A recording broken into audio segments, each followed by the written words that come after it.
So yeah, I'm a labor market analyst. I work with quite a few of the workforce planning boards and work with other stakeholders in the labor market sector. I work on data analysis. I work on developing proposals for training and employment programs, and I do policy papers about the regulatory and legislative structure that affects employment services and workforce development. Today, as Charlotte mentioned, I'm going to be talking about three items. We're going to do an abridged version of the usual Employment Ontario client data. That'll be around 15 minutes or so. We're going to do an overview of what the labor market data is telling us, especially in terms of how COVID impacted the labor market. And then the Simcoe Muskoka Workforce Development Board did a survey of employers, also asking them about how they responded, what their strategies were in reaction to COVID and the lockdowns. And so I'll be sharing some of those results. Much of this information, I think, will be in the local labor market plan that the Simcoe Muskoka Workforce Development Board will be making available. These slides can also be made available if people want to see them. The EO data, for example, there's typically a much longer piece that's done and a narrative piece describing, showing the results within the board area and comparing them to the Central Region and Ontario, and that's also available, I guess, if someone really wants to dig into those numbers. So let me start with the Employment Ontario data. So first of all, on employment services. So again, many of you have seen these presentations before, but just to give you a sense of how most of this data is going to be presented, typically in three columns. The board is the Simcoe and Muskoka areas because they're combined in terms of how that data is made available by the ministry. The region is the Central Region, so that includes Peel and Halton, Toronto, Durham, York Region, and Simcoe and Muskoka. So that's their numbers, and then the Ontario numbers. So in terms of, and the figures, of course, are for the 2019-2020 fiscal year. So here we see the figures for assisted clients. To give the numbers a perspective, I try and compare it, try and find some context figure. So what I look at is, what's the total population of Simcoe and Muskoka? What share is that of the provincial population? So that bottom row shows the census data. So Simcoe and Muskoka together represent 4% of Ontario's population.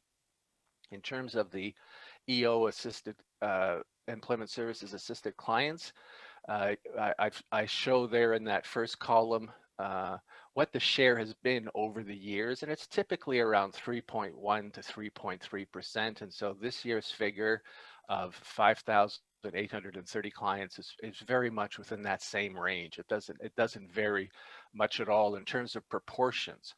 Overall, when we look at the numbers between last year and this year, in all three areas, in the board area, in the region area, and Ontario area, the numbers slightly declined. Not by much. You can see going down from around 300 at the board level, around 3,000 at this region level, around 6,000 at the provincial level.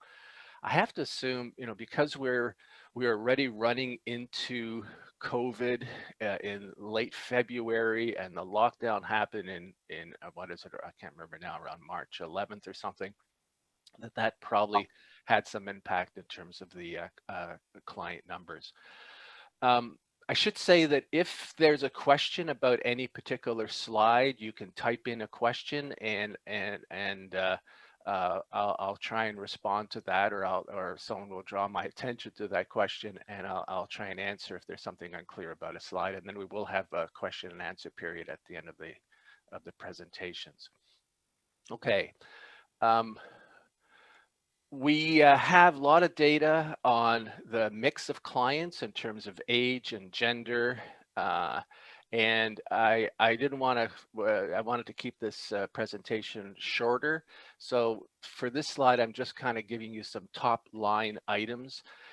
And I have to say, and I think this is pretty apparent from number of presentations we've done on these on this data, that these demographics tend to stay pretty similar over the years.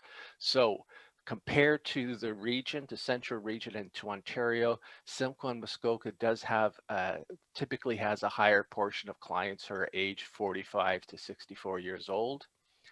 Across all Ontario, we have a lower share of youth clients compared to their proportion of the unemployed. Like overall, youth make up around 27 or 30% of all unemployed, and in most areas, youth make up somewhere in the low 20s and sometimes less of the share of EO assisted clients. In terms of gender balance, the figures aren't all that stark, but I think the gender males make up around 52% or so of clients, where in Simcoe and Muskoka and in the rest of Ontario, it's only in the GTA where actually females are slightly more, make up the small majority of the clients. And Simcoe Muskoka is a bit distinct from many other areas. I've always noticed that there's a slightly higher portion of persons with a disability. Those are self-identified in terms of the designated groups. And I think it has to do, we've talked about this before in terms of the location of various service providers. Okay. Educational attainment. This is one where, again, Simcoe Muskoka has a slight distinction compared to other areas. Significantly higher proportion of people with a high school diploma. So here for 2019, 2020, 40% of assisted clients have a high school diploma, and you can see compared to in the rest of Ontario, it's under 30%. And that number in the region and in the rest of Ontario, when you compare it to the proportion of unemployed, the board numbers are very much similar to what the share of the unemployed is of those with a high school diploma. But in the region in Ontario, it's slightly less. Where those proportions, where you have a higher number of high school graduates, on the other hand, in Simcoe Muskoka, significantly lower proportion of the clients have a bachelor degree or above bachelor degree. The numbers in the region are very much driven by the high number of internationally trained professionals among the immigrant population that is present, especially in Toronto and Peel and York region. So that's where the difference comes up on the education side. Okay, so on the educational attainment, the only other piece I'll mention is slightly higher proportion of individuals with a college diploma. And that just describes really the profile in many respects of Simcoe Muskoka and in much of the rest of Ontario. In the GTA, you're going to have a higher proportion of people with a university degree. In the rest of Ontario, you have higher proportions of people with college diplomas. That's just the nature of our labor markets. Okay, in terms of source of income, there hasn't been much change in the figures here, but one of the reasons why I wanted to cite this is, as we expect the service system manager model to roll out in other areas, we know that there's going to be the transfer of Ontario Works and ODSP employment services to the EO system. And within that EO system, we already have a good proportion of people who are on Ontario Works and ODSP. So I wanted to highlight those numbers in terms of source of data.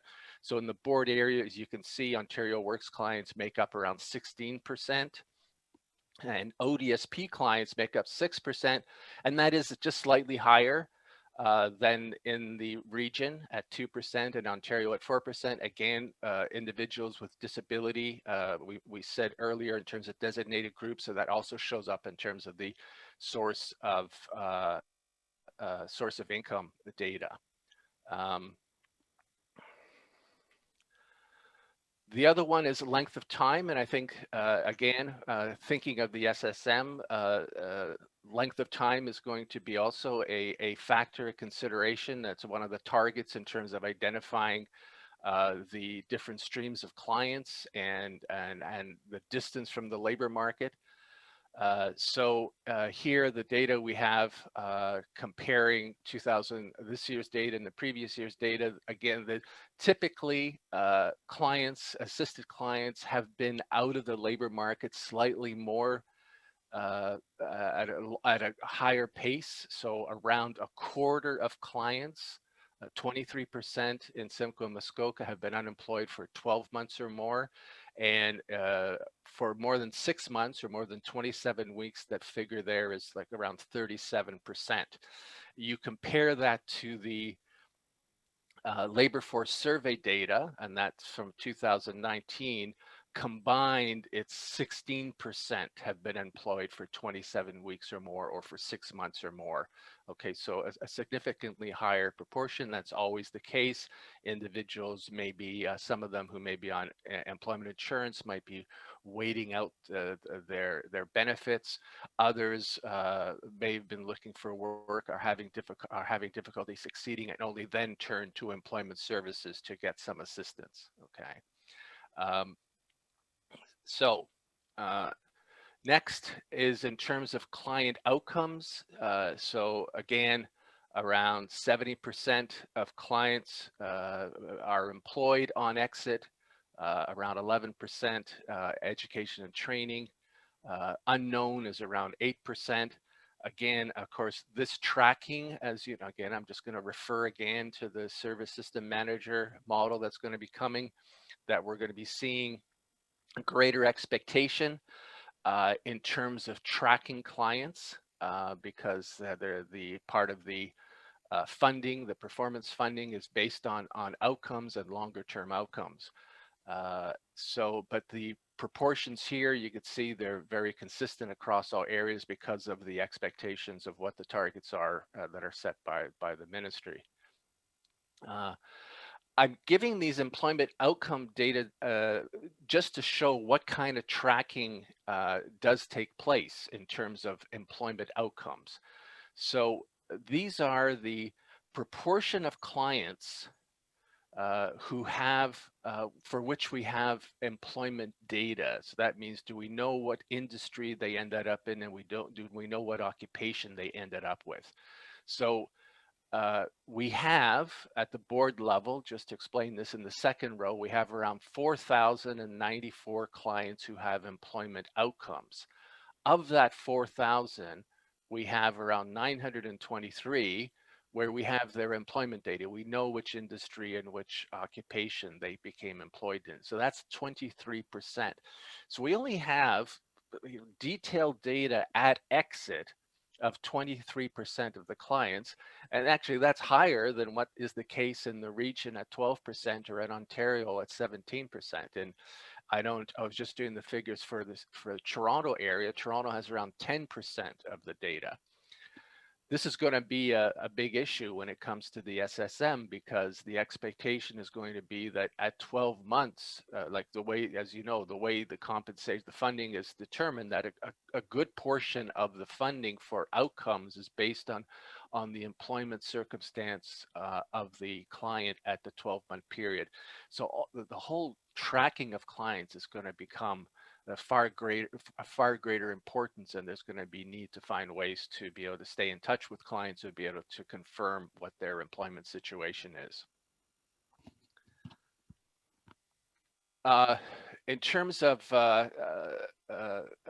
literacy and basic skills, again, comparing just the top numbers. So the top row shows the figures for number of in-person learners, both new and carryover, so 2,093, and As with the employment services data, slight decline across all categories, whether it's the board at the region level or Ontario in terms of client numbers compared to the previous year.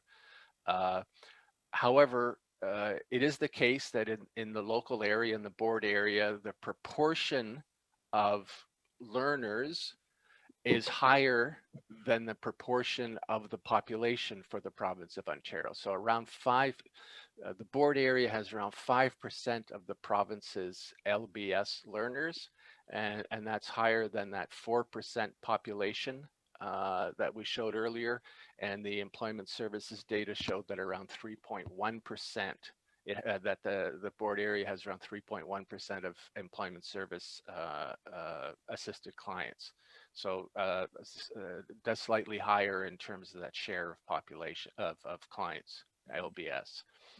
In terms of learner goal paths, a smaller in compared to the region and board, the region and the province, the board area has a smaller proportion of clients who have a post-secondary learner goal path and a higher proportion who are seeking their high school completion.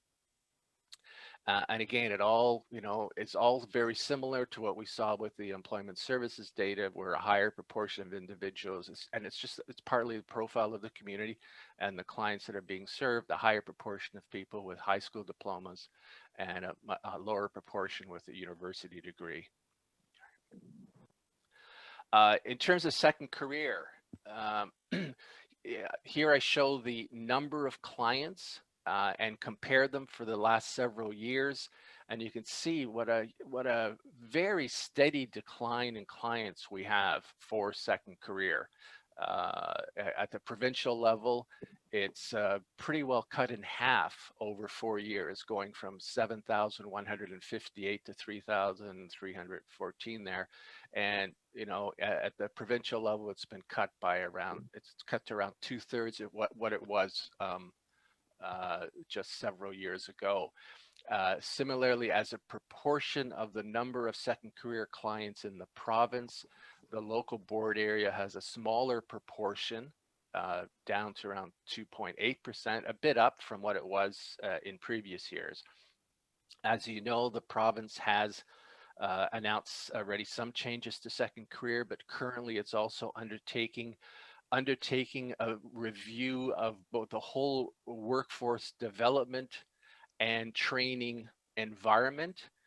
So there's a study underway that the province has commissioned that is looking at changes to the whole slew of training programs, whether it's second career or Canada Ontario Job Grant and Skills Advance Ontario. It's looking to actually try and take all these programs and see how it can put them into a smaller number of programs, and looking also at a review of the workforce planning boards and all other funding that's available for community-based workforce planning. So labor market partnership programs, all of that is now also being reviewed in the same way that we've had the transformation of the employment services system. Second career outcomes in terms of proportions. So outcome at exit, around 48% at the board level have employment, which is higher than the region and Ontario. Outcomes at 12 months, so the second lower part of that table, that row of proportion employed, so the board has around 62% of second career clients employed at the 12-month point. Again, to me, that's a bit of a low number, but compared to the region and Ontario, it's actually high.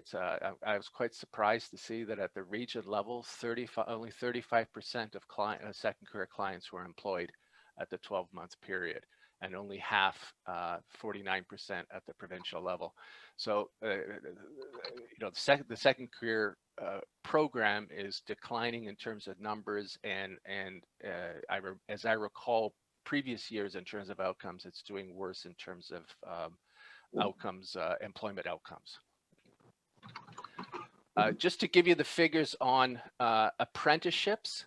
So apprenticeships had been rising over the last few years. There you have the number of new registrations for going back to 2016, 2017. It was going up. Let's look at the provincial numbers first, going up from around 25,000 to almost 28,000, and last year 27,000.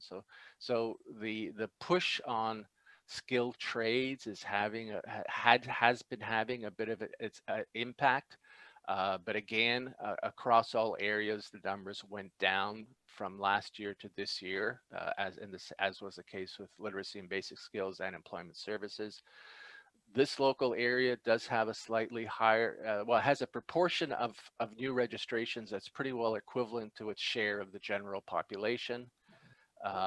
Number of active apprentices also has stayed very steady. Number of certificates of apprenticeship issued, a low number, right?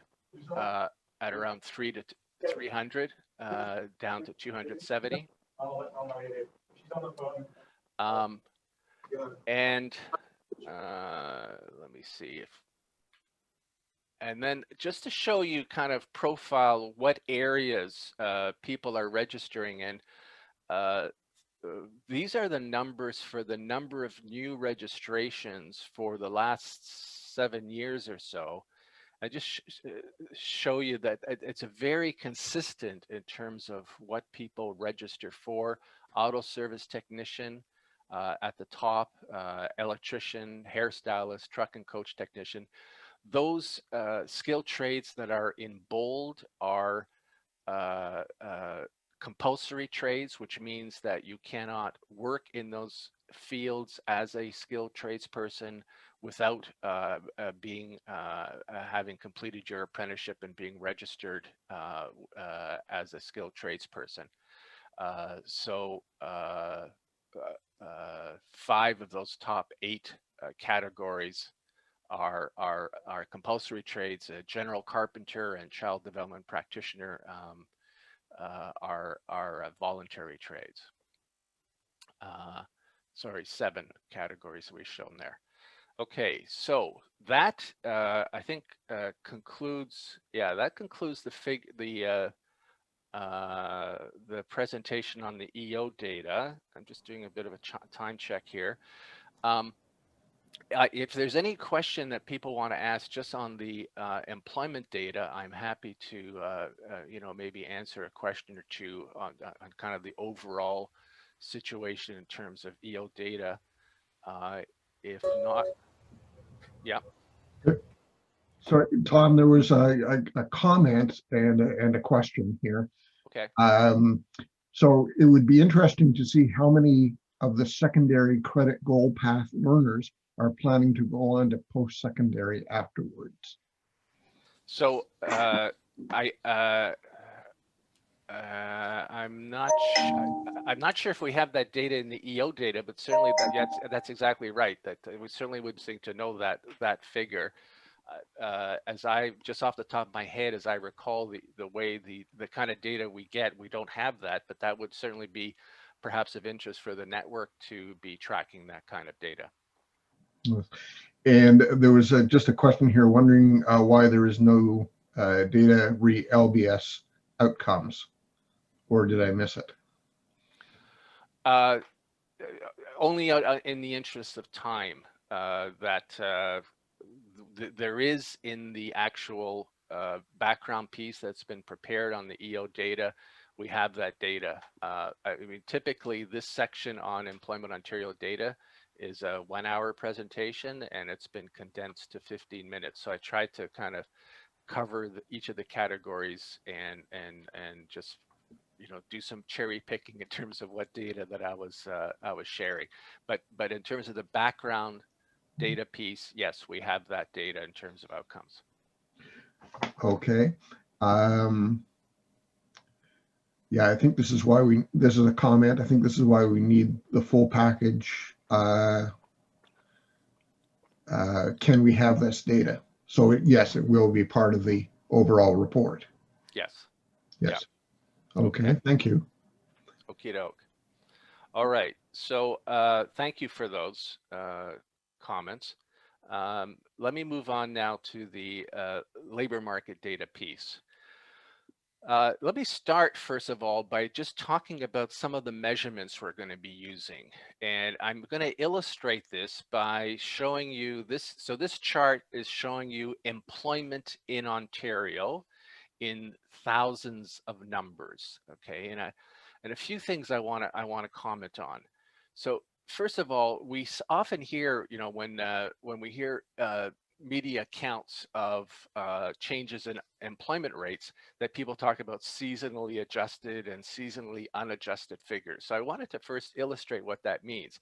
So this shows the monthly figures. So let's say the orange line. The orange line is the unadjusted employment numbers by month in Ontario. What that means is that it's the actual number of people that were recorded in the labor force survey. That's unadjusted. And you can see that from February to March and to April, what a sharp decline there was as COVID hit in terms of the employment numbers, and then stayed low through April, May, and then starts slowly rising and plateauing again as we're coming out towards the end of the year. But Statistics Canada knows that certain industries, employment increases during the summer and then decreases during the winter months. So agriculture is a good example, but also a large part of the hospitality sector, there's more tourism. So there's more people working in the accommodation sector or food services sector. And so they say some of the change in employment has to do with seasonal impacts. And so we're going to adjust that number so that we know what's really happening in terms of the economy. Okay. So the purple line is the adjusted figure of employment. And you can see that as we get into the summer months, it's lower than the unadjusted figure. It's higher in the winter and spring months because employment is lower for seasonal reasons. But when we really look closely at the numbers, you can see there's not a huge difference. All right, because this is a graph that we're not looking at it from 0 to 7.8 million of employment. I've already made the graph much tighter so we can look closely at the changes. So in a way, the kind of seasonal impact of employment is getting smaller all the time. Okay, but I wanted to just point out those differences. The second thing is that a lot of the data that we use, especially as we start zeroing in at a local level, because the labor force survey is a survey, it relies on a sample. As we make the sample smaller, as we look at smaller levels of geography, the data is not as robust. Okay, it's a smaller sample size. And so what Statistics Canada does for those areas is it produces 3-month moving averages. So when it reports for March, the March figure is actually an average of January, February, and March. And so the gray line here is the 3-month moving average figure for these numbers. So a couple of things to notice is that because you're averaging out the figures, first of all, the dip is not as severe. Okay, these are the same numbers, but now over this 3-month moving average, the dip is first of all displaced. It happens a bit later. The real drop in employment happened in April and May, but it really only starts showing up in the 3-month moving average in the May and June figures. And because they're already starting to climb out of that trough of the decline in employment, the 3-month moving average makes that trough look not as deep. So as we're going to be seeing other figures in other charts that have 3-month moving average figures, I just want to point out that that's why some of these, some of the figures it's going to look like you'll look at them and you'll see, well, I thought the real hit in employment happened in April. Well, it did, but because we're using 3-month moving averages, it's going to look on the chart that it's happening in June. Okay. So, first of all, I want to start with the unemployment rate. So again, this is from January 2020 to January 2021. And I've separated out, I've given the Ontario figure, which is the orange line, the figure for Toronto, and by Toronto, I mean the census metropolitan area, which is essentially the Toronto GTA. So it's from Oakville to Ajax, and from the lake to, includes York Region and a couple of communities in Simcoe. And the point is that Toronto was hit much harder. The Toronto CMA was hit much harder by COVID. And so its unemployment figures were much higher. But the Toronto CMA makes up almost half. It makes up around 47% of the Ontario population. So it increases the Ontario figures. And what I do is I take the Toronto numbers out of the Ontario figures so that we see what the rest of what the rest of Ontario was experiencing, which is the blue line. So everyone's unemployment rate started spiking in February and March, and these are monthly figures, not 3-month figures. But then Toronto really spiked, and the rest of Ontario kind of plateaued at that point. So the Toronto unemployment rate was typically around 3 to 4 percentage points higher than the rest of Ontario, and that continued throughout the entire period. And you can see in January, the most recent figures we have, that in all areas it increased again, right? Our unemployment rate started trending upwards again. Okay, here are the figures for the Barrie CMA. And now I'm using 3-month moving averages, because once we get down to an area like Barrie, it's smaller. So so I've now given you the Toronto CMA as a 3-month figure and the rest of Ontario as a 3-month figure. And essentially, so Barrie includes Barrie, Springwater, and Innisfil. That's the Barrie CMA area. So it's going to have to be our surrogate for Simcoe and Muskoka. So essentially, the unemployment rate rose much like the rest of Ontario, also kind of plateaued like the rest of Ontario, not like what was happening in Toronto through June, July. But more recently, since around October, the Barrie unemployment rate has really been trending upwards, and that is definitely worrisome, particularly since it was trending upwards when it was going down elsewhere. And now, so in January 21, the 3-month moving average for Barrie unemployment rate was sitting at 14% unemployment. A few other things to mention in terms of the impact of COVID. So these are participation rates. So the participation rate measures individuals who are either employed or actively looking for employment. And I've broken this down again between Toronto and the rest of Ontario, and by gender. So you can easily see that males typically have a slightly higher participation rate than females. I've narrowed this down to 15 to 54-year-olds.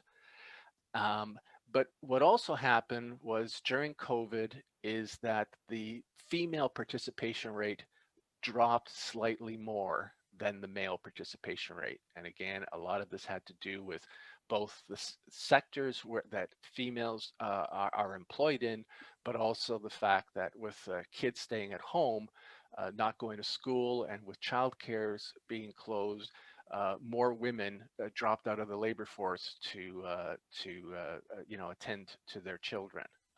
Wasn't a huge number overall, but you can see that in the rest of Ontario, for example, the participation rate compared to January dropped by around 1%, whereas the participation rate for males, if you compare it from January to December, it actually increased by around 2%. Okay, so in net terms, the gap between males and females went from around around 3.5% to around 6%. Okay, that's where that change, how it shows up in the data. unemployment rate by age, it was youth, again, who are working in restaurants and hotels, in the retail sector, where most of the hit took place in terms of employment. So it was youth who was especially hard hit in terms of the unemployment rates. You can see those pastel colors are the youth from 15 to 24-year-olds, and the dark blue and dark red figures are for adults 25 years and older. So that in the Toronto CMA, which had the higher unemployment rates, through June, July, August, these are 3-month moving averages, the unemployment rates were around 35% for both males and females. In the rest of Ontario, it was hitting around 25% or so. By and large, the youth unemployment rates were around at least 3 times as high as the adult unemployment rates. Historically, youth unemployment rates are around twice as high, so it's not a surprise that they're higher. It was the order of magnitude of how much higher they were, going from around twice as high to easily 3, sometimes 3.5 times that of adults. So by far, in terms of any demographic, the youth were much more affected in terms of unemployment rates. For Barrie, so we do have that same data for unemployment and participation rates, first of all by gender. So you could see that by and large, like the male and female rates, just eyeballing it on the left-hand side, the unemployment rates were more or less keeping in step. The female rates rose very early on, but then kind of pretty well settled into the same pattern as males. Where you really see the difference is on the participation rate, right? So you look at from around January until July, they're kind of staying in lockstep. But after that, as we come back into the fall, you could see that sharper decline in participation rates on the part of females in the Barrie CMA. In terms of age, again, the green line is our 15 to 24-year-olds. The orange line is 25-year-olds, the unemployment rate. So the unemployment rate, first of all, spikes higher in the summer months. Then it kind of settles down because, as the lockdown started declining, we were getting some recovery in some of those sectors. But then starting in the fall, that youth unemployment rate starts going up higher. And in January 21st, 2021, the youth unemployment rate in the Barrie CMA was already above 25%, compared to the adult rate, which is at around 12% or so. For the participation rate, you can see how in the latter part of the summer, the youth participation rate really rises because youth are, coming into the labor market to work in summer jobs, and then their participation rate drops off as they start going back to school. So that's the reason for why that participation rate really increases and then drops again. All right, because youth generally, like if you look at the figure right at the start of that graph, in January of 2020, the youth participation rate is around 60%, that of adults is around 75%, and a good portion of that difference has to do with youth who are going to school and not working while they're attending school. There's a fair degree of part-time work that's going on even as they're attending school, but that's where that difference is. Okay, now I already alluded to this before, that certain sectors were hit harder by COVID than others. And the way I'm illustrating this in terms of the unemployment rate is to show the figures by occupation. Now, okay, so, oh, sorry.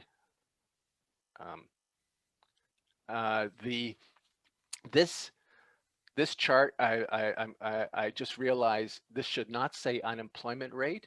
It should be employment rate.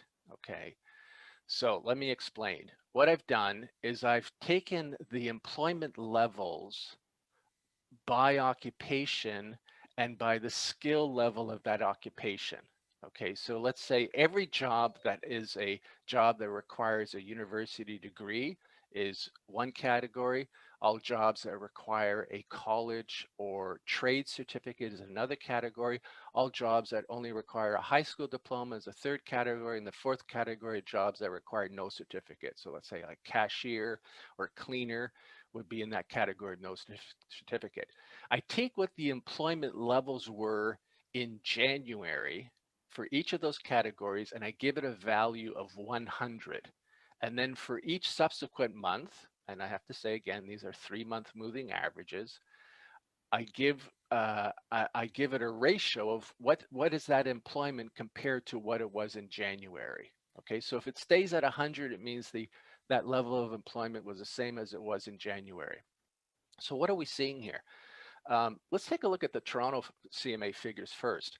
You can see that for those jobs that require a university degree, the drop in employment was uh, pretty low. It only it goes down to maybe 97. So like it's at 97% of what the employment was 97% of what the employment was in January. And then by around July or August, it comes back to the 100 level, and then it increases. So employment actually by the end of the year is higher among jobs that require a university degree in the Toronto area than what it was in January. Everyone else is where the dip happened. There's been some recovery, but the jobs that required no certificate that recovered towards the end of summer, they really dropped off again. So the rest of Ontario, which is where, of course, Simcoe and Muskoka are situated, pretty much the same pattern, especially if we take a look at those jobs that require a university degree, that dark orange line, uh, hardly any loss of employment. And towards, in the latter half of the year, employment increased. Uh, where the great loss of jobs was among jobs that require a high school diploma. You can see like it dropped to that blue line drops to 80. So in May or June, that means the level of employment was around 80% what it was in January. And then it recovers, but for those jobs and jobs that require a college or trade certificate, they're still below the 95 level. So we're missing around slightly more than 5% of the job. We have 5% fewer jobs than what existed in January of 2020. Okay, it's the jobs that required no certificate. They did rebound, especially towards the latter part of the summer, but then they also started declining. But they're at the end, they're at the same level of where they were in January. That's kind of I'm kind of surprised by that, given what the figures show for Toronto. We could have a sampling issue here in terms of the survey because uh, but probably not, because it's still it's a very large figure we're talking about for the rest of Ontario. I guess the point to make is that certainly for jobs that require a high school diploma or college or trade certificate, that's where that the employment has lagged the most in terms of the rest of Ontario. A couple of other ways that we can look at some of the data. Statistics Canada on the labor force survey also tracks data by job permanency. So in terms of both permanent employment and temporary employment. So temporary employment includes temp workers, but it includes contract workers, seasonal workers. Okay, so, and this is for all Ontario. And again, we're looking at levels of employment. So the far greater hit occurred among jobs that are temporary employment. And it's not surprising, especially when you think again of the seasonal jobs in the food and accommodation and food sector, that you would have expected the employment to increase during the summer months, but because of COVID, they really decrease. And that's where, so temporary jobs, seasonal contract jobs, temp workers lost more employment than permanent jobs. And the permanent jobs pretty well, came back to the level of around 100 by the end of the year in December, and the temporary jobs are where we have the employment loss. And the same thing shows up in the next slide in terms of full and part-time employment, even to a greater extent. And again, because we're talking about those service sector jobs in accommodation and food sector and the retail trade sector, where there's a very high proportions of part-time workers, that's where the huge drop in employment took place.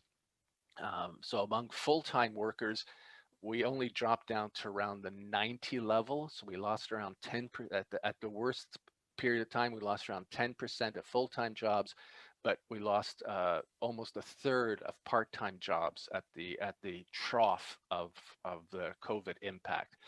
And the full-time jobs have stayed kind of steady, just slightly below the 100 level mark, but the part-time jobs is where we still don't see the full recovery.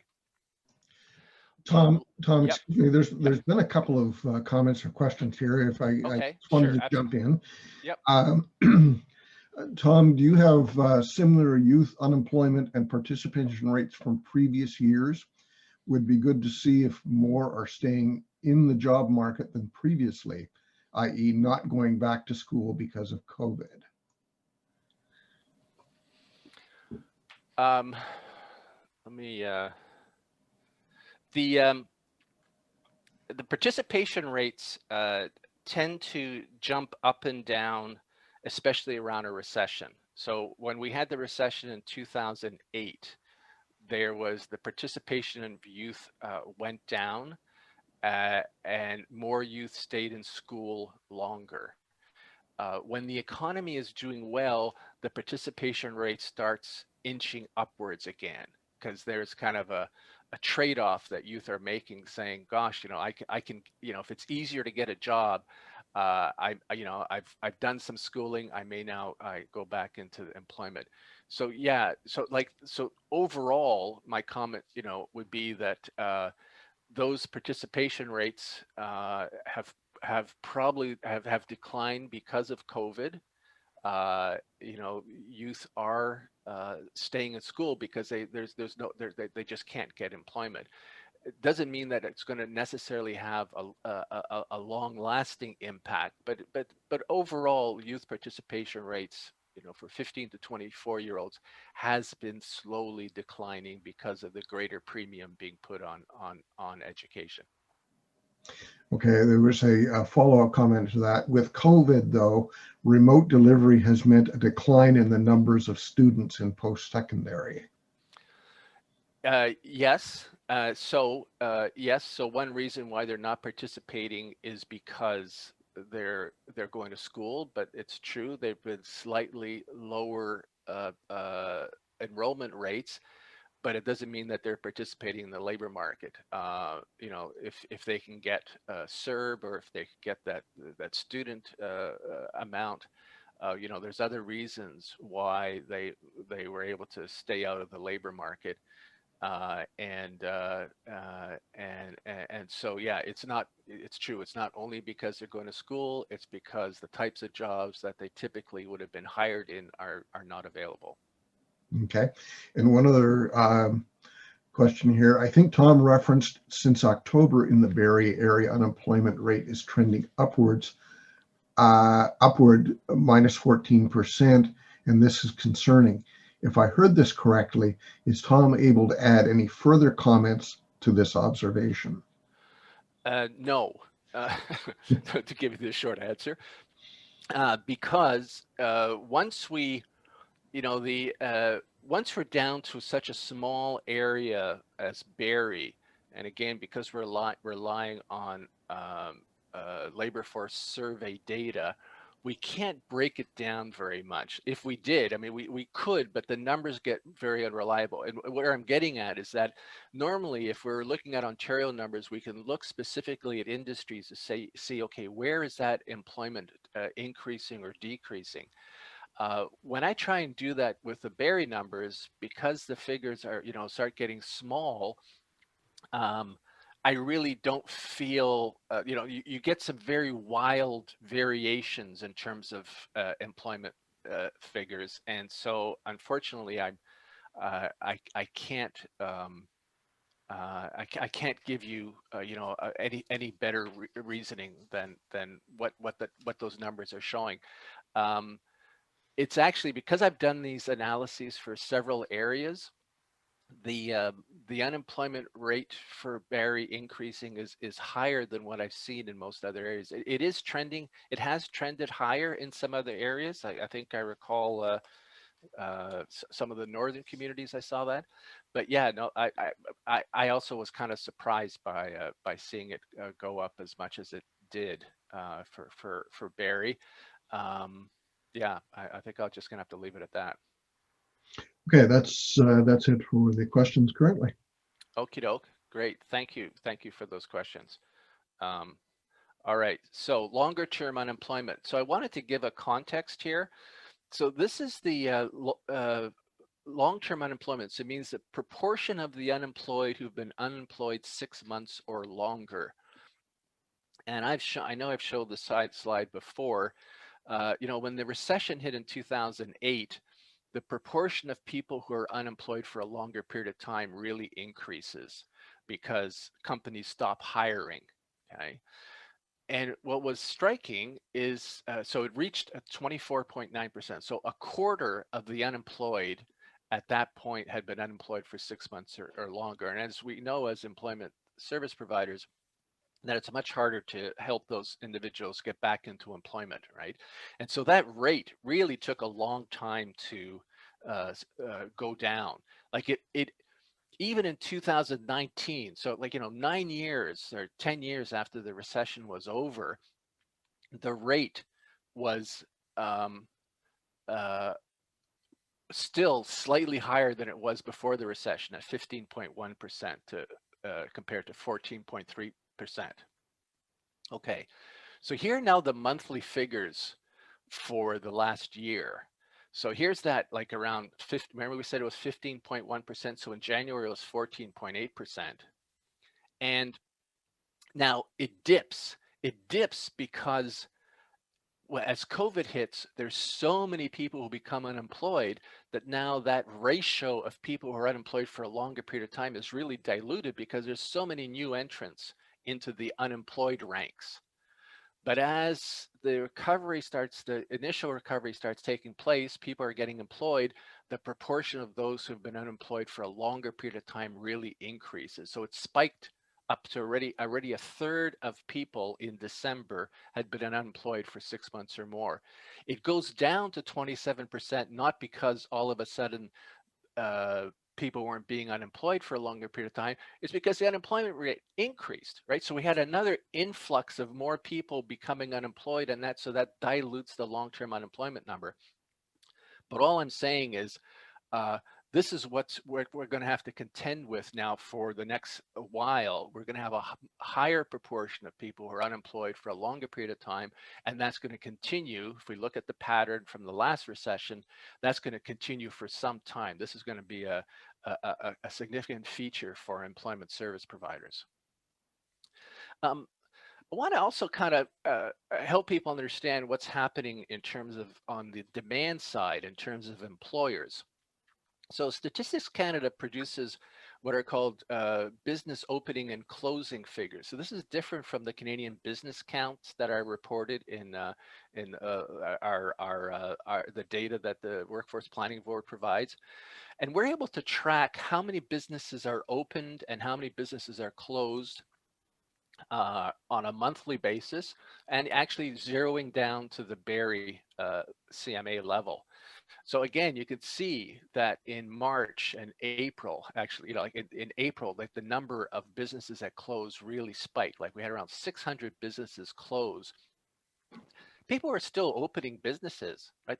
The number of openings didn't decline all that much. And then as the recovery starts taking place, the number of openings, increases, the number of closures decrease.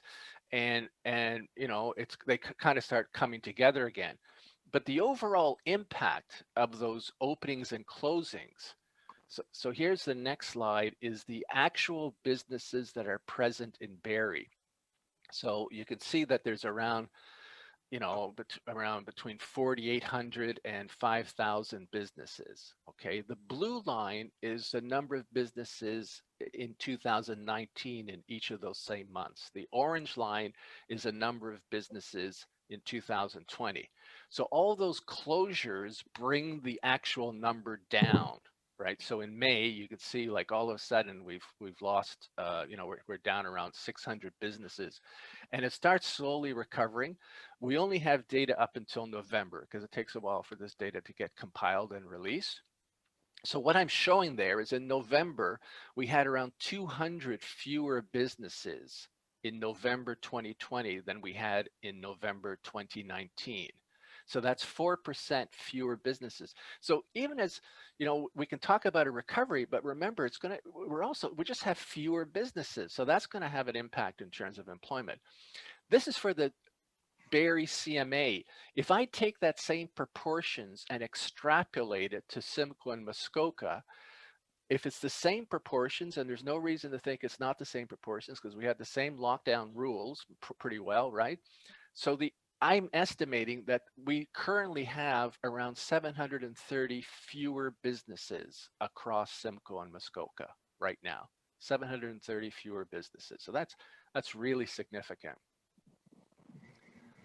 Let me zero in on a few sectors just to illustrate some of the impacts further, okay?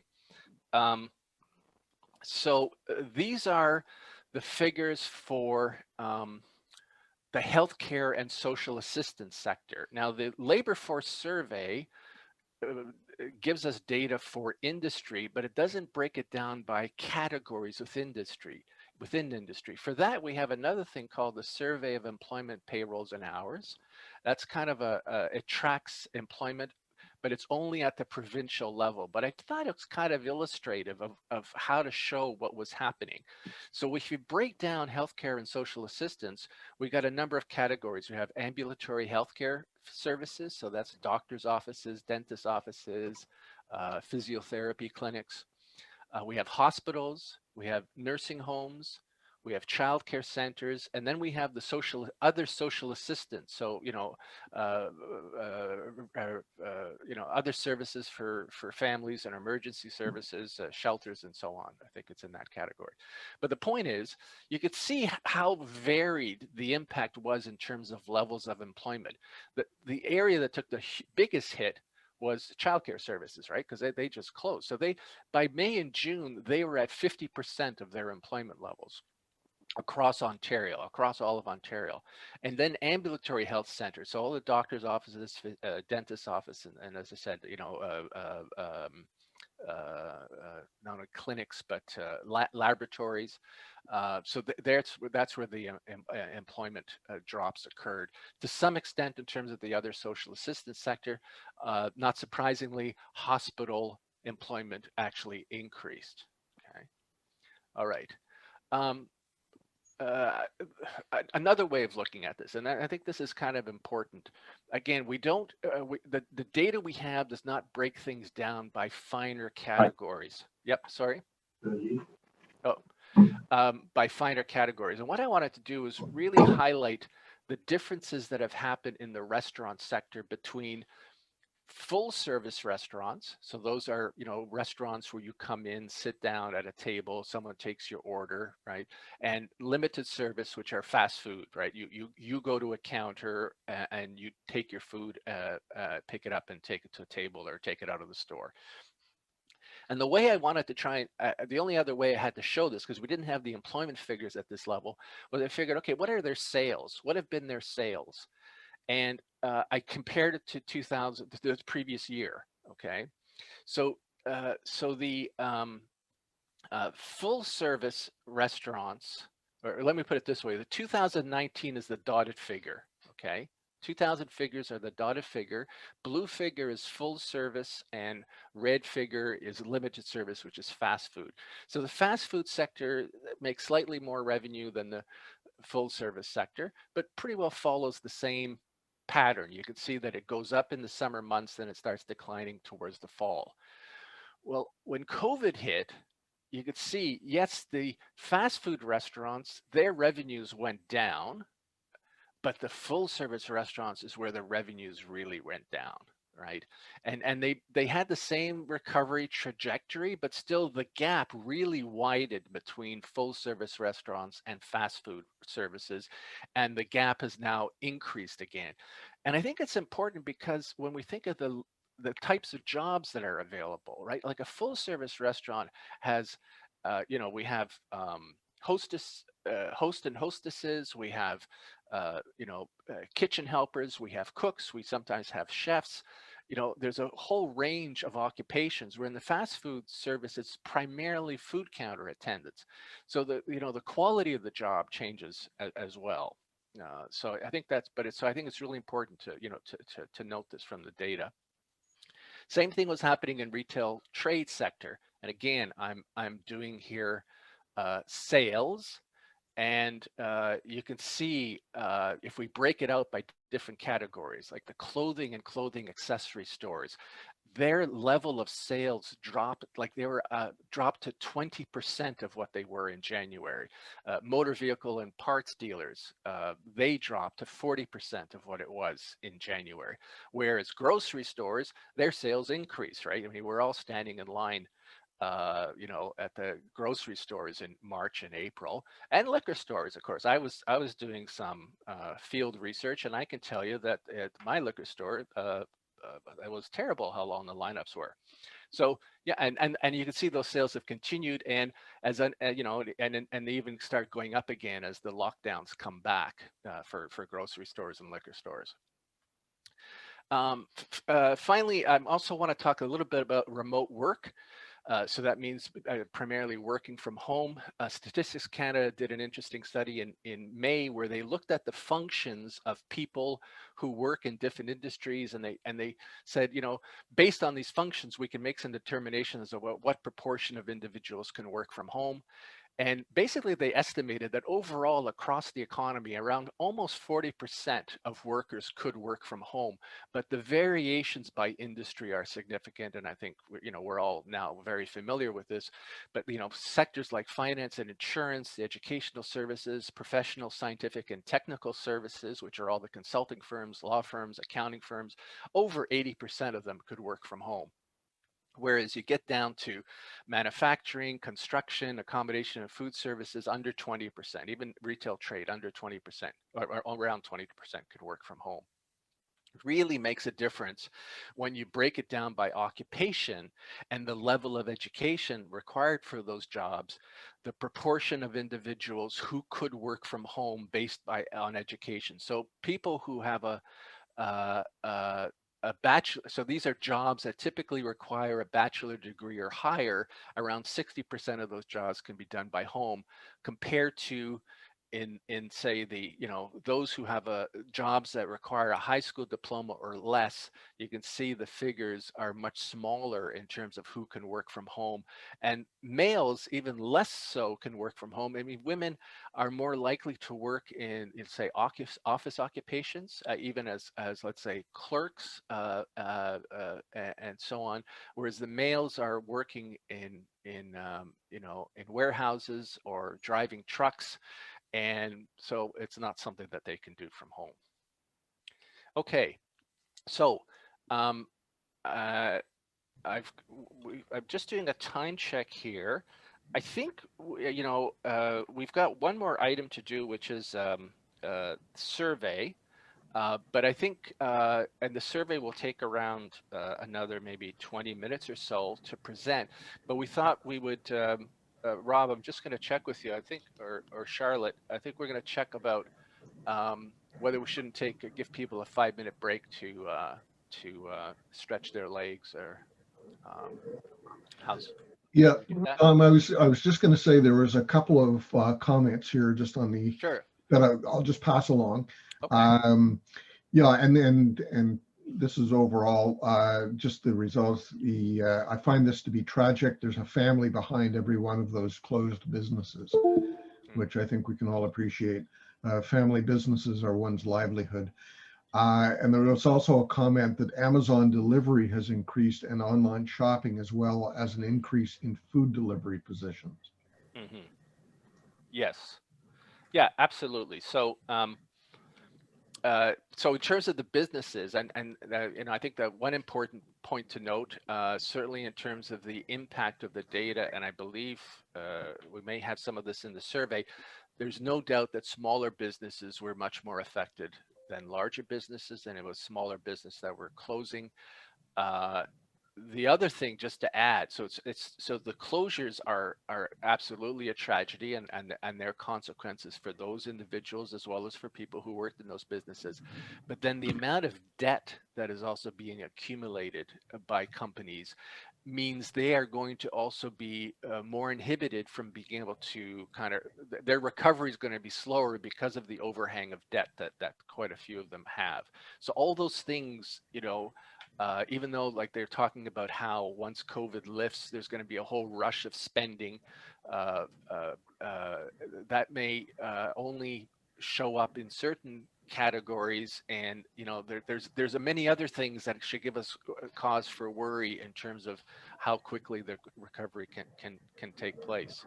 But certainly in terms of, there's no doubt also that yes, there in other categories jobs increase, especially among, people who are doing deliveries, and in terms of those fulfillment centers that are, are feeding all those online delivery services.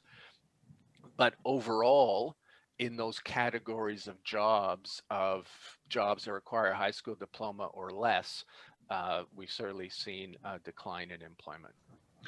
There's one further comment here.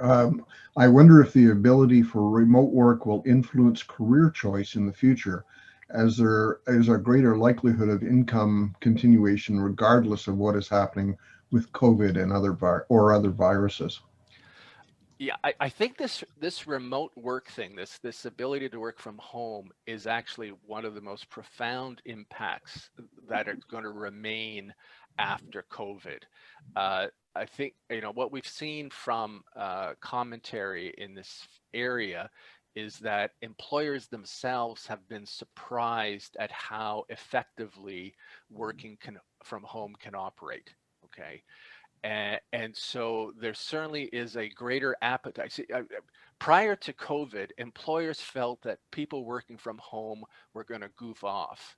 And what they're finding now is that, in fact, productivity barely declined, and employers are actually, and employees were the ones who wanted to work from home, and employers were saying, we don't want you to work from home.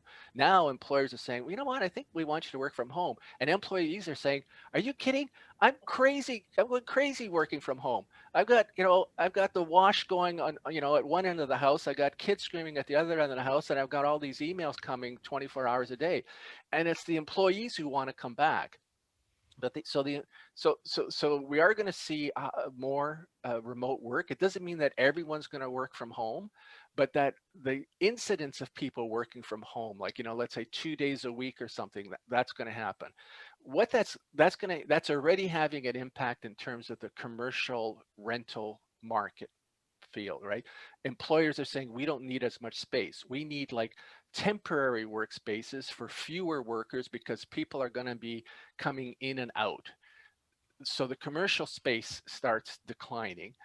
For areas that are major employment centers, like let's say downtown Toronto, and downtown for many places like Ottawa and so on, there are going to be fewer workers there, fewer office space there, which has then a knock-on impact in terms of other businesses that support those workers. Again, so the coffee shops, the restaurants, and so on. I was doing a study for York Region, and the number of people, like the tens of thousands of people who commute from York Region to office jobs in downtown Toronto, is going to be reduced, and they're going to be staying at home in Markham and Vaughan and those places. And now all of a sudden, what are going to be the businesses that have to emerge in order to serve those individuals? So the whole real estate. So I'm just saying the knockoff effect of this remote work stuff is going to mean people are going to. That's why we're seeing the real estate activity taking place in Simcoe and other places, because people now say I can work remotely, and why wouldn't I, live in a place like Simcoe as opposed to live in a place like, in a condo in downtown Toronto. Can you remind me what the 3-month moving average is again, and how that is figured? Okay, so if they report a figure for March, let's say employment, the number of people employed, then that figure is actually an average of January, February, and March. So that way they have a larger sample size, and then they can break that down. So like, let's say you have the number of people employed, then you want to know by what industries. If you had only for 1 month, for an area like Barrie, it would end up being a much smaller sample size. Let's say, like, I don't know, I can't tell you the figures offhand. So in order for them to analyze smaller populations, like by gender or by age, they aggregate the figures into a 3-month moving average. But then that has other consequences, like I was showing, that it averages out the increases and decreases, and it shifts over when it appears that impacts happen. Like the impacts might happen in May, but if on a 3-month moving average, it really only shows up more in June or July. Okay, great, thank you. Mm-hmm. Well, I see that it's 11:30, 11:31 actually. So I'm going to assume everybody's back and ready to roll. So I'm going to let you just take it away, Tom. Okie doke. All right. So now the last part of this presentation is to talk about the Simcoe Muskoka Employer Survey. So I'm just trying to. That's weird. Oh, here we go. Okay. So we had. Let's see. The survey was done. Oh gosh. I'm trying to remember now. I think it was October or November. I think November we did the survey, maybe even into December. So we had around 284 employers go to the survey. Almost all of them start it, but some of them will stop it, after a few questions. We go through the survey and we eliminate those responses where we don't have an answer to a substantive question, because the first couple of questions are size of company, what industry you're in, and so on. And if they don't answer anything after that, we eliminate it. And then over the course of the survey, people might do half or 3/4 of the survey and then they stop. The point is that we had around 240 responses per each substantive question. So when we're asking their opinion or telling us what you did. So that's a pretty, that's a good sample size. We certainly, when we compare to the numbers of employers in various categories, we know we had more manufacturers and we had more firms that had 20 or more employees. It's interesting when we actually compare to the number of companies that have more than 100 employees. 1 in 8 firms with more than 100 employees actually completed the survey in Simcoe Muskoka. Okay, so let me start going through some of the questions. So we wanted, as we got into this, we wanted to be able to understand impacts in terms of essential workers and non-essential workers, and by different categories. So the first question we asked them was, how many essential workers do you have? So we can kind of categorize your answers. And and we gave a longer definition of an essential worker, but basically it was somebody who is required to work on site or in person. And it is striking that employers tend to think that most of their workers are essential workers. We had, so to read this chart, we said, what percentage of your workforce are essential workers? So we had 49% of employers. So basically half of employers said that 100% of their workers were essential workers. If we look at data of statistics of occupations, that's not quite true. but their own view is that no, these people had to be working here. We only had at the other end, we had around 17% who said no, none of my workers are essential workers. Like they don't have to be in the workplace to carry out their jobs. Much higher proportion at the other extreme, include like over, when over 80% of those who said over 80% of their workforce were essential workers. That's almost 2/3 of them said their workforce was essential workers. And then if we break it down by size of establishment, so that's the bottom box here, we can see that the larger the firm, the higher proportion of essential workers they said they had. So firms that had 100 or more employees, 78% of them said that at least 80% of their workforce were essential workers, whereas a very small percentage said that none were. Whereas you had very small firms, and I guess this I can understand. Like a firm of 1 or 4 employees, around 29% said that we don't have any essential workers. We could all work from home. Okay. So then we asked them. We gave them a series of strategies. We said, okay, when the lockdown took place in March, what are some of the things that you did in response? And we gave them options. We could say, oh, we didn't do this, we used it a little, or we used it to a greater extent. And we were trying to find ways to make it easy to answer the questions. So essentially, there's a lot of strategies where, most of them didn't use it at all. So they did not reduce wages.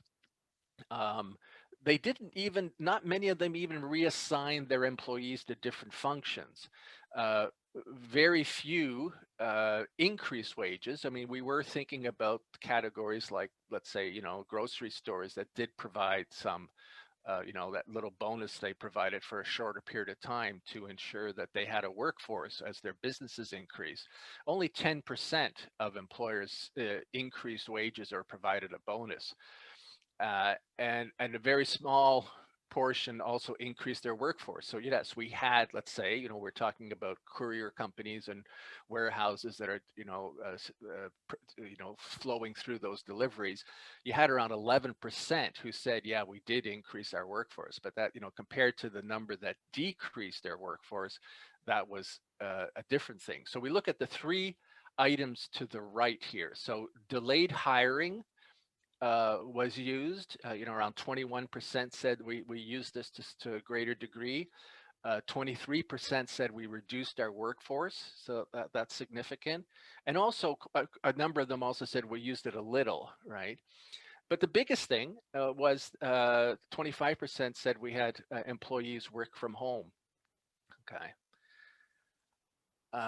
Next, so that was strategies. We also then probed deeper on specific things they could do. So, and in total, we had around 10 items where, again, we asked them, did you use it to a greater extent? Did you use it a little? Did you not use it? Okay, so the box at the bottom, first of all, we'll start with that instead of the table. So these are things where 80% or more said we didn't use any of this. We didn't offer voluntary terminations. We didn't institute involuntary terminations. We didn't use work sharing. We didn't have hazard pay. We didn't provide bonuses or mandatory vacation time. 80% said, no, we did none of that. What they did do is they certainly made use of the Canada Emergency Wage Subsidy. So 31% said we used that to a greater extent. They reduced the hours work, and then they had various forms of voluntary and involuntary layoffs. Okay, those were the major ways in which they coped with the lockdown. We had quite a few questions. We have 3 or 4 questions on working from home. So first of all, we wanted to establish the benchmarks. We said, okay, prior to the pandemic, was working from home even an option? And 37% said, yeah, it was an option. Okay, and it was pretty well equal. The share was more or less equal across all sizes of firms. There's not great difference between 34% and 41%, especially for this kind of sample. So like around 37% said yes, before the pandemic we could have people working from home. So then we said, okay, did your reliance on working from home increase as a result of the pandemic? And so so that blue line are all the answers. So 44% said, yes, it did increase. But then we said, okay, let's look at those who previously already allowed people to work from home, and those who said, no, we didn't allow people to work from home. So those who said they previously did allow working from home, 65% said we increased the amount of working from home. And those who said no, because they're companies that they're obviously places also where you just can't work from home, only a much smaller proportion allowed for some working from home. So let's say even like, let's say maybe a warehouse, you can have some of the back office, let's say order being filled or so on that are being done by computer. Maybe those people work from home, but for people who are working on the floor moving goods around, they can't work from home. Okay, but essentially, if you already had some people working from home, it was a lot easier for you to have more people working from home as opposed to as if you didn't have people working from home. Okay, and then we said the next question we asked is, okay, once, let's say we ever return to normal, do you think you might still have people working from home?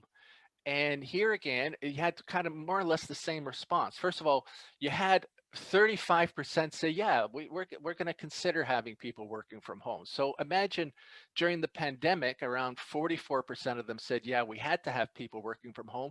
Still, now there's still 35% saying, even when the pandemic's over, we're going to consider, we're not necessarily to the same degree, but we are, we do see that as an option, and it's much more prevalent among those who already had people working from home. They're just going to increase the proportion and how often they might work from home.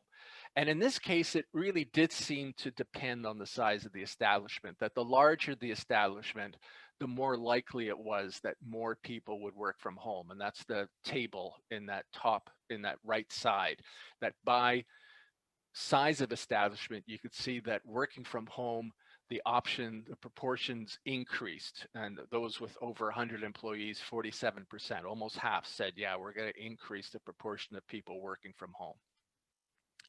And finally, we asked them about, what did you do to help people work from home? And this, again, we had to give them a lot of options. So we said, okay, did you invest in technology services? Did you provide did you accommodate more flexible work hours? Did you have to introduce new health and safety policies, if people are working from home? Did you need new internal practices? Because like now you have remote teams, like how do you, coordinate, team meetings and collaboration across the firm? Did you provide any training for people who now are going to be working from home? They had to learn new skills. Did you provide any financial aid? Okay. And so because of the timing of when we asked the question, because this was we're asking about what happened in March, April, and May, and we're asking this question in the fall. So we said, okay, did you already do this? Are you planning to do it? Are you still deciding, or you don't think you're going to do it?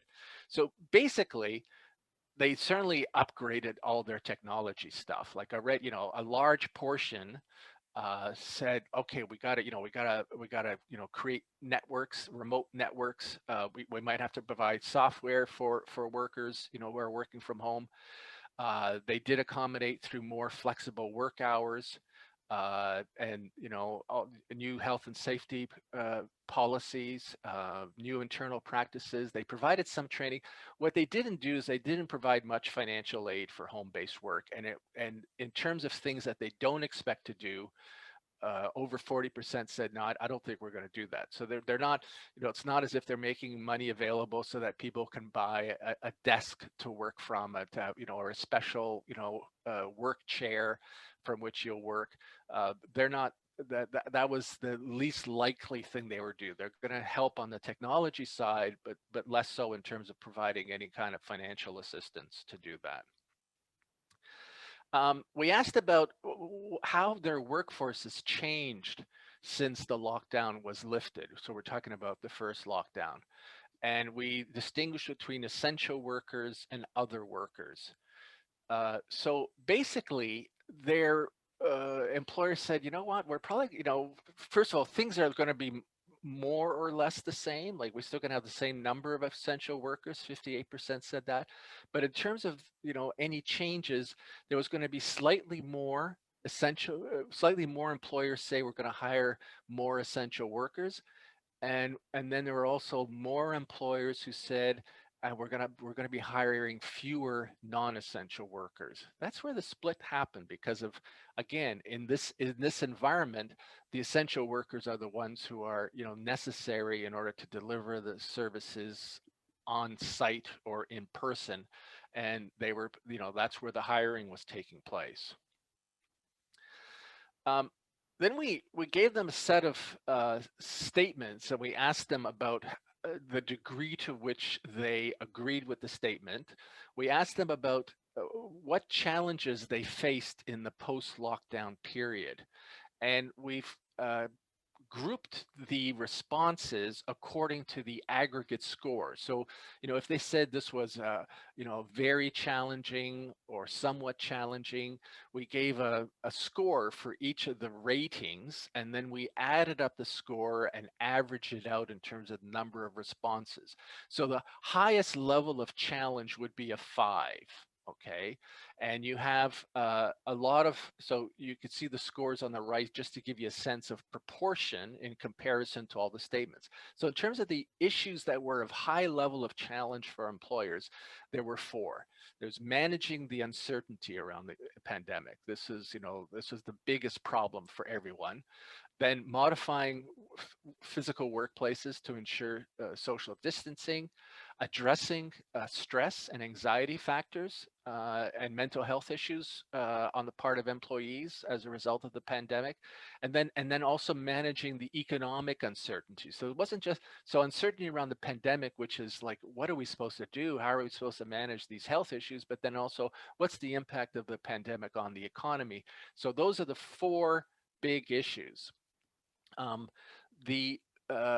then there's a whole bunch of other things which were weren't as high on the list that you can kind of scan that very quickly. I don't feel like I should have to read all of this, but things like, okay, attracting workers back to the workplace, that wasn't the highest level concern, but it was up there.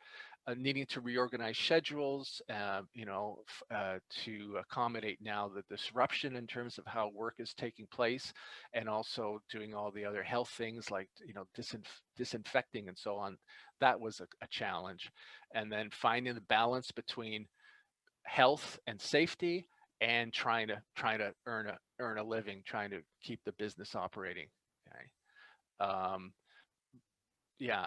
And anyway, and there's more there, but I'll in the interest of time, I'll keep moving forward here. We asked them about the change in the composition of their workforce, and this wasn't in terms of essential and non-essential, but in terms of categories of employment. So the categories of workers are on the left-hand side. Workers, are you going to be increasing or decreasing your reliance on these types of workers? The biggest changes seem to be around workers from temp agencies, that there was a large portion who are actually going to say we're going to be increasing it. Like, there's 3 categories where they said they're going to be increasing it a fair bit. Workers from temp agencies, part-time workers, and permanent employees.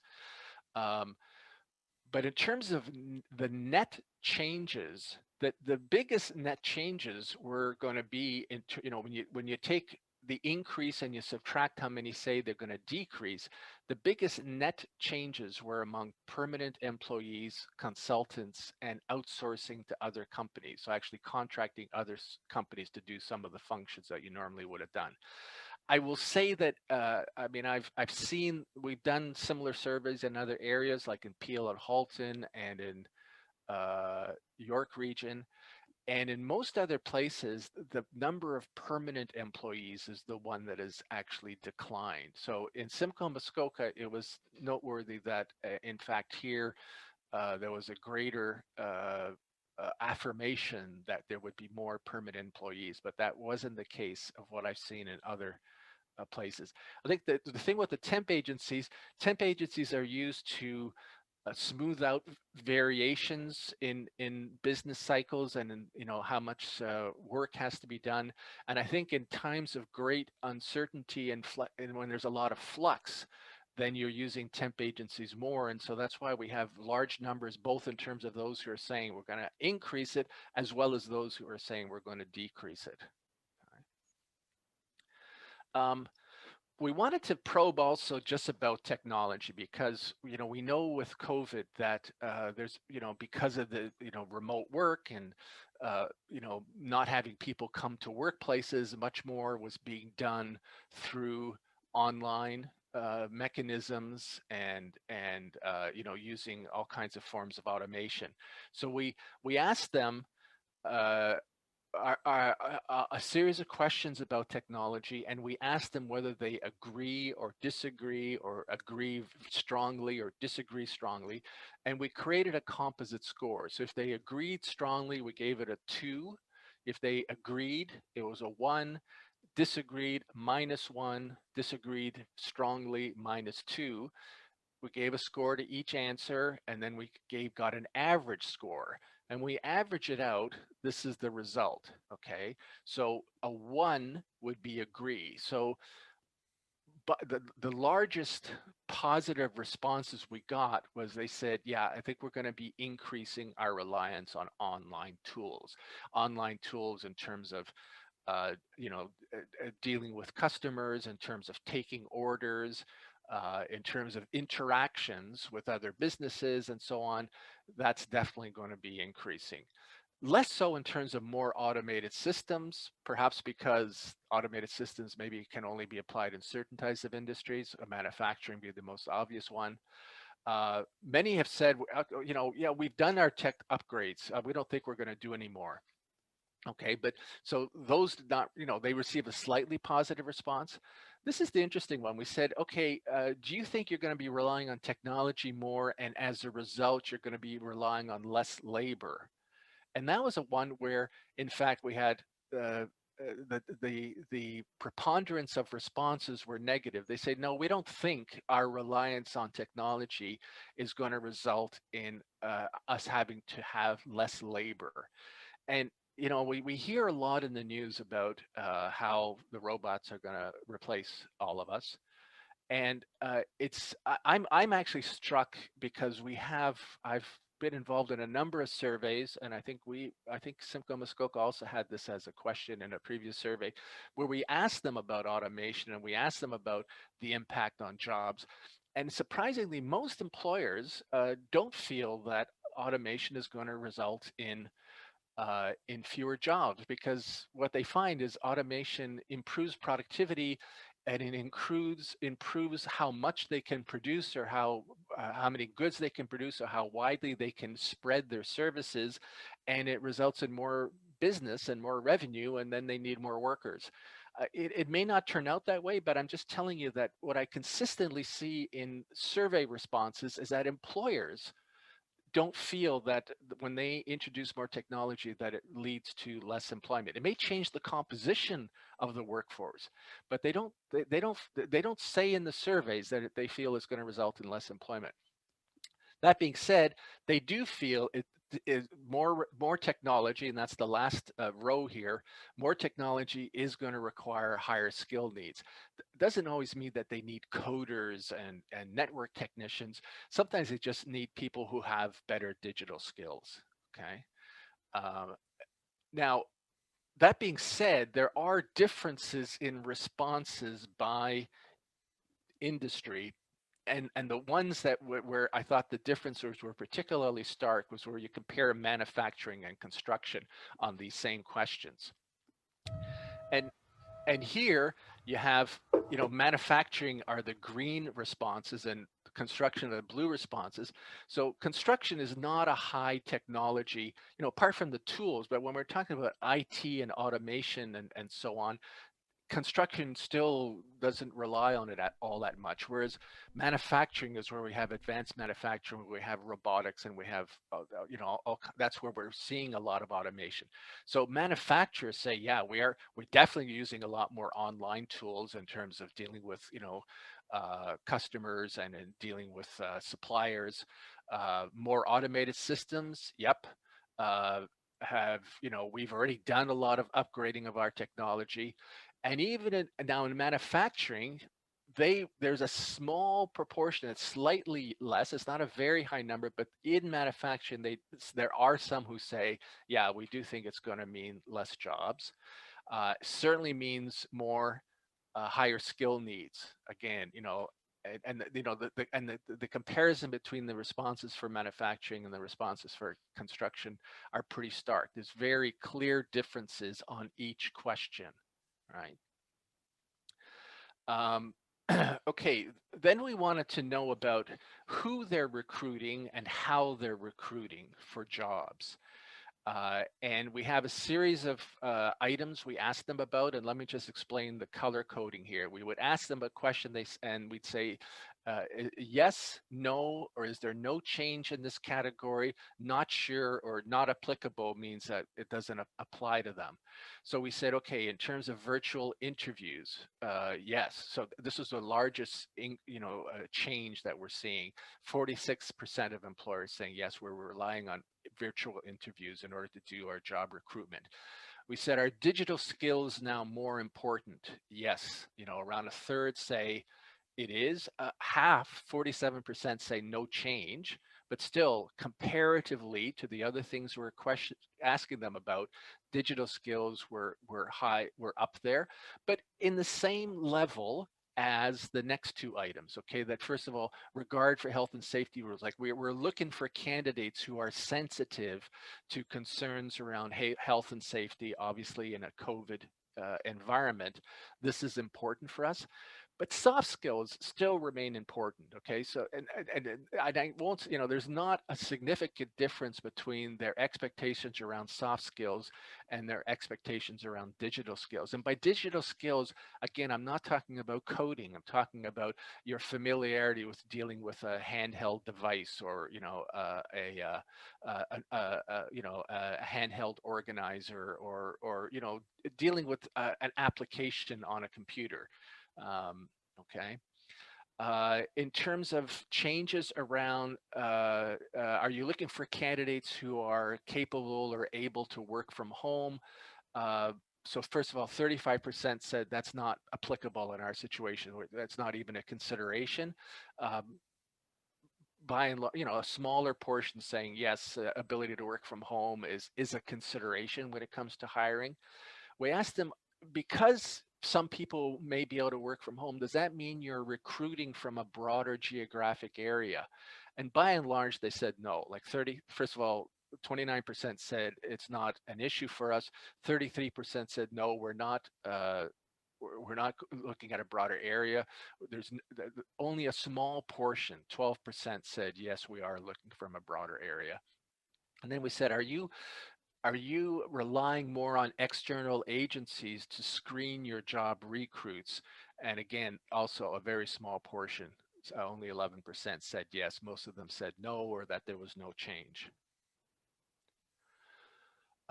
We asked them, we said, Simcoe Muskoka Workforce Development Board has a large number of partners who provide various services to employers, and we wanted to ask them about how desirable these various services were, and they were all in the broad field of human resources services, or human resources.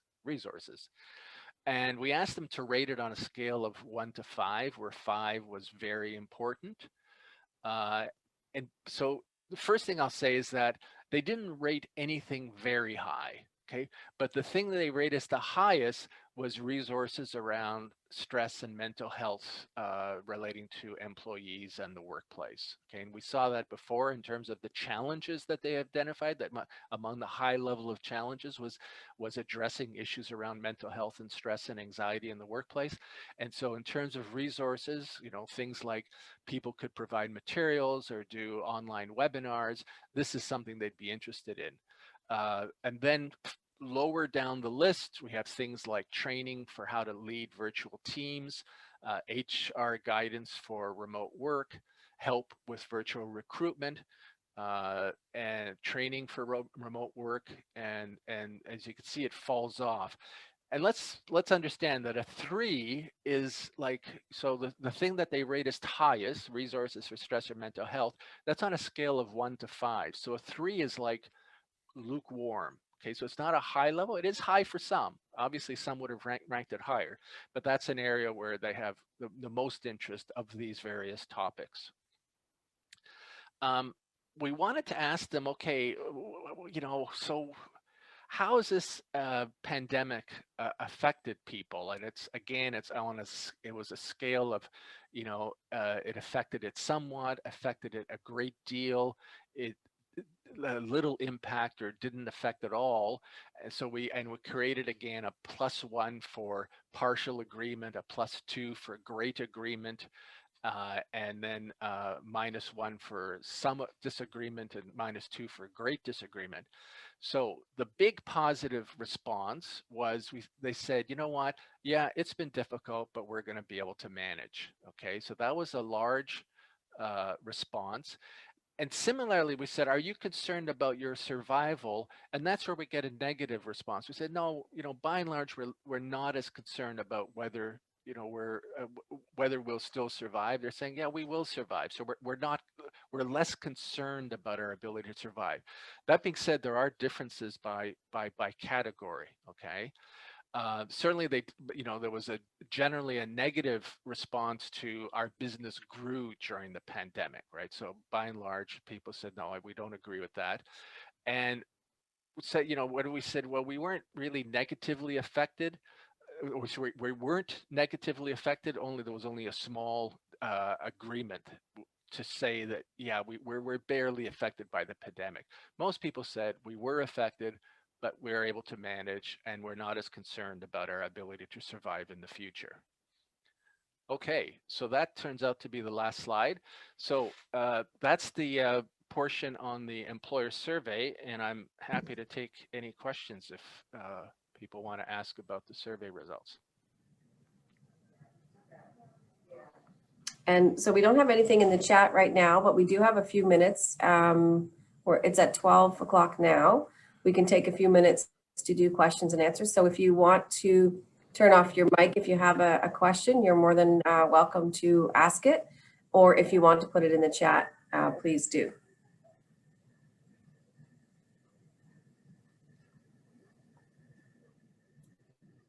Hi, it's Lynn. Can you hear me?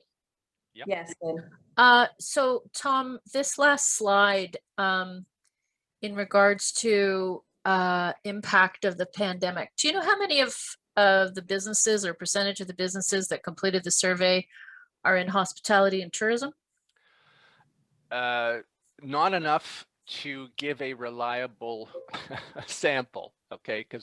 But I will say that, for example, I think York Region did a similar survey, and I think they had around 600 responses. And there, yes, it absolutely was the case that companies in accommodation and food services in the hospitality sector, they were concerned. Okay, there was a good proportion of them who are concerned about survival, and I'm bet you dollars to donuts that's the same case in Simcoe and Muskoka. Yeah, that's what I thought as well. Thanks. There's, excuse me, there's a question here. How is the employer generated? List. How is the employer list? Oh, okay. Well, I don't know, Rob or Judith, if you want to respond to that.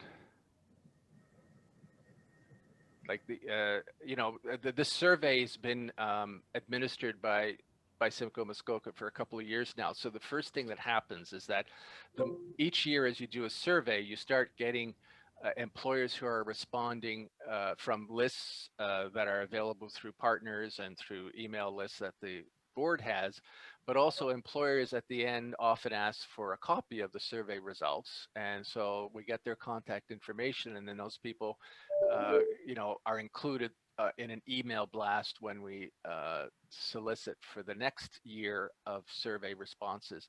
So the number of responses has been increasing each year as a result, because you start developing a category of employers who find the results useful to benchmark what their thinking is compared to others in the local area, and that's how the list is generated. So so a question that often arises with these employer surveys is, so how representative is it? And I think what it represents are people who care to reply to a survey, and I think you can't, it's not like a scientific random survey. I think where these surveys are of more benefit is when you can compare results within the survey, like people who are, by size. And then as you start seeing those, I think those kinds of trends are much more indicative of something that is reflective of the entire population of employers. When you see a trend that says larger employers are more likely to rely on remote work in the future, I tend to think, okay, that probably applies to all employers, whether they care to reply to a survey or not. But when it comes to, let's say, a question about interest in issues around mental health or anxiety, if you're not as interested in replying to a survey, you may be too busy to reply to a survey, or those issues are less of concern to you. So the extent to which you can extrapolate that response to the universe of all employers is maybe less reliable. Okay, there was one other comment here. Thank you. No, it would be interesting to see their responses to the last few questions now or in a couple of months. Yeah, absolutely. And I think we probably, we have no idea how this is going to, how long it's going to take and how it's going to roll out. But I think moving forward, I think it's going to be necessary to have a series of short surveys over the next 6 to 9 months in order to track things more closely, in addition to the other data, like the data on business closures, business openings, and so on. I think, it's going to be important to track this stuff more closely, because this is a real moving target right now. Excellent, yes. Yeah, and there's just a general comment here. Thank you, Tom. Always a welcome presentation in Zoom or in person. Well, I hope we can do it in person. I'm getting tired of this beige and gray room. There's one other thing that's come up here. MLTSD EOSP reports are now comparable by region. Simcoe Muskoka is in the central region compared to GTA. The data presented today is another confirmation of how different the GTA is to Simcoe Muskoka. Yeah, absolutely. I think it's, in terms of the data, Simcoe Muskoka is completely different. And I'd even take Durham out of that. Like, Durham is a different labor market than the rest of the GTA. Really, like, it should be York, Toronto, Peel, and Halton. Completely different levels of types of jobs, levels of education, levels of newcomers, like completely different demographics. Yeah. And then further comment here, I am interested in hearing whether there are any travel and tourism businesses surveyed. That field has been hit hard. Yeah, so the one thing I'll say, on every survey at the end, we often ask them to provide a comment. They say, is there anything else based on, the topic of this survey or anything else you want to tell us about? And again, this comment will apply to this survey for Simcoe Muskoka, but it will also apply to what I read in Peel and Halton and in Nipissing, Parry Sound, and in York Region. Boy, employers are really hurting. Also frustration, but also just how difficult it's been. Oftentimes those comment sections can produce all kinds of random responses, but this time you can really feel the pain of employers, of these small business providers, and I will say it certainly was often the case. People in the hospitality sector, they're absolutely devastated by these closures. Yeah. Okay, that appears to be it for the questions and comments. Actually, Rob, there's just one final one from Judith, and then I'll finish it up. So I'll just read it out here. So Judith says, our survey is shared with our employers in our database, and we also send it to our community partners. So the Employment Ontario service providers, economic development, the chambers, the CDCs, and request that they share it with their list. So that's just, I think that's in response to sort of where the list of employers. So quite a range, it looks like. So thank you, Judith, for that. And I want to thank you, Tom, very much for this presentation. I'm always impressed by your ability to analyze the data, look at all these numbers and actually sort it out and make it make sense to us. And your skill in communicating that and helping us understand what it is we're looking at. And I also just wanted to say that I'm very impressed with your creativity when it comes to your graphs and charts. They're all different. Very, very colorful, very easy to read, and visually pleasing. So thank you for that. It helps a lot to see them in a different way, all that data. So thank you so much for your time today. Thank you. Analysis. Okay, thanks so much. Happy to respond to any other questions. Great, thank you. Okay.